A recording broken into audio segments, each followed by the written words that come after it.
এদিকে মোচা সিদ্ধ বসিয়ে দিলাম হলুদ দিয়ে, সিদ্ধ হয়ে গেছে প্রায়। আর চিংড়ি মাছ তো পাওয়া গেল না, তো শুধুই রান্না করব। আর আজকে মোচার দুটো রেসিপি করব।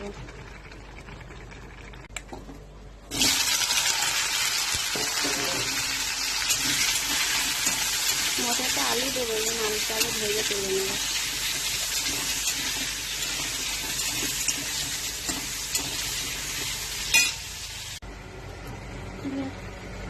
গোটা গরম মশলা, তেজপাতা, শুকনো লঙ্কা আর গোটা জিরে ফোড়নে দেবো।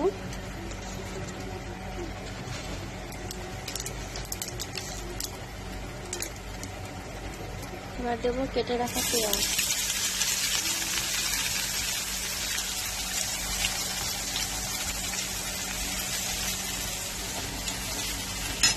বেটে রাখ আদা বাটা দিয়ে দিলাম, আদা বাটা দিয়েছিলাম, রসুন বাটা দিয়েছি, টমেটো দিয়েছি, আর জিরের গুঁড়ো দিয়েছি, আর লঙ্কার গুঁড়ো দিয়েছি সামান্য। মশলাটা ভালো করে কষিয়ে নেবো, একটু হলুদ দেবো। বলো,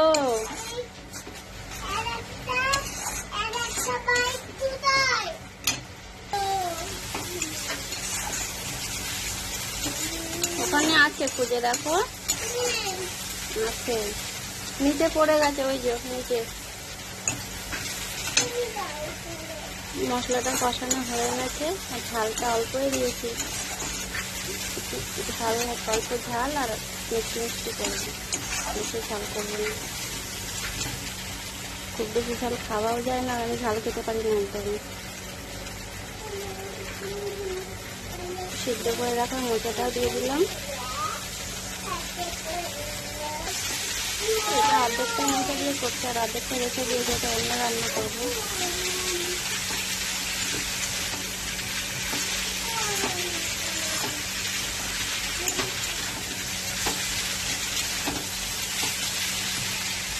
এবার দিয়ে দেবো কেটে রাখা কাঁচা লঙ্কা,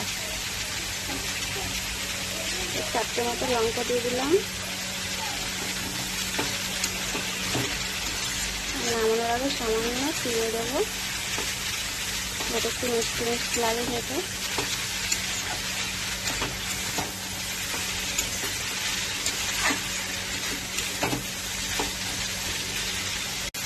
ভেজে রাখা আলুটাও দিয়ে দিয়েছি অল্প করে, আবার দেখতে রেখে দিয়েছি।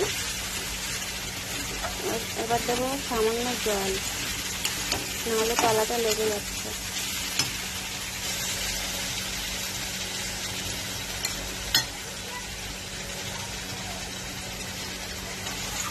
মোচার তরকারিটা আমি খুব একটা করি না, আমার মায়ের করে করে পাঠিয়ে দেয়। আমি অনেকদিন পর আজ রান্না করছি, এর আগে 1-2বার করেছি। অত কিছু আমি পারি না কেমন করে রান্না করে, করছি আন্দাজে, জানি না কেমন হবে খেতে। এবার ঢাকা দিয়ে রাখবো, ঢাকা দিয়ে দিয়ে এটাকে রান্না করবো। তো এই যে বড় মশাই চিংড়ি মাছ নিয়ে চলে এসছে, আর পমফ্রেট মাছও নিয়ে এসছে। তো আমার মোচা দিয়ে চিংড়ি মাছটা রান্না করা হবে আজ। তাহলে চলো মাছটা কেটে নেওয়া যাক।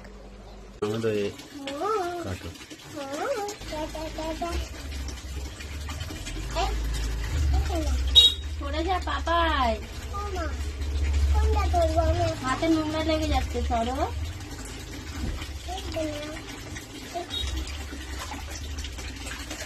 বাবা জলটা নোংরা করছিস কেন?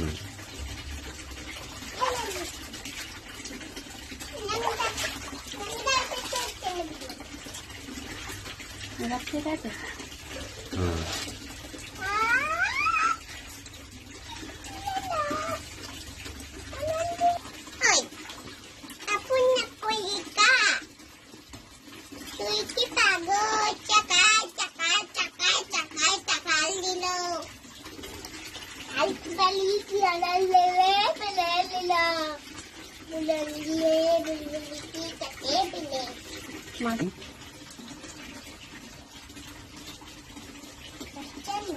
এই পড়ে যাস না।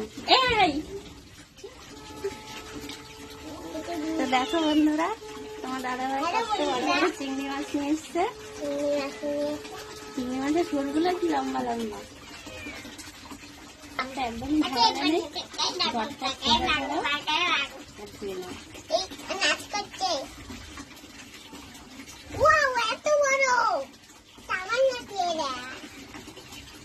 যে আমার মাছ ধোয়া হয়ে গেল, এবার রান্নাটা করি। তো এই যে মোচার তরকারিটা বসিয়েছিলাম, আর তোমাদের দাদা চলে এসেছে মাছ নিয়ে। তো তরকারিটা নামিয়ে রেখেছিলাম, এবার মাছটা ভেজে তরকারিটা দিয়ে আবার রান্না করব। কড়াইতে তেল দিয়ে দিয়েছি, এবার মাছটা ভেজে নেব।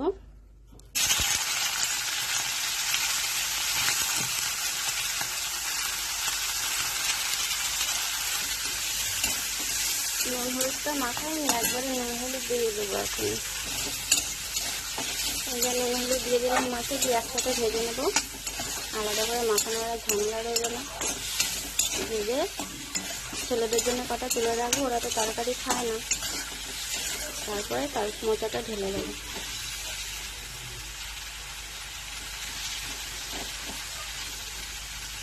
মাছের মাথাগুলো ফেলি নিয়ে, মাছগুলো বেশ ভালোই বড় বড় ছিল।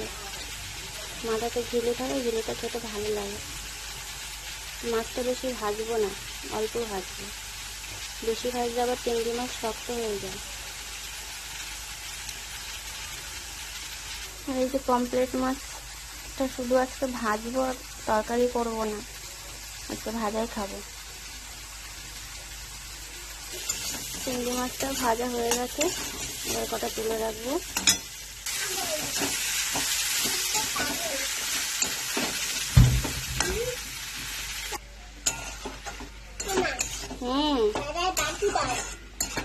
তুমি খাও আর বাটিতে রেখে দাও।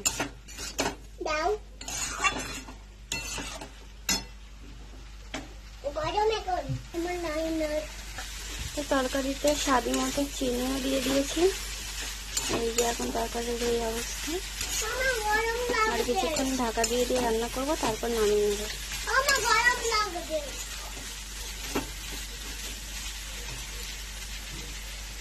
এই যে মোচার তরকারিটা হয়ে গেছে, এবার নামিয়ে নেবো।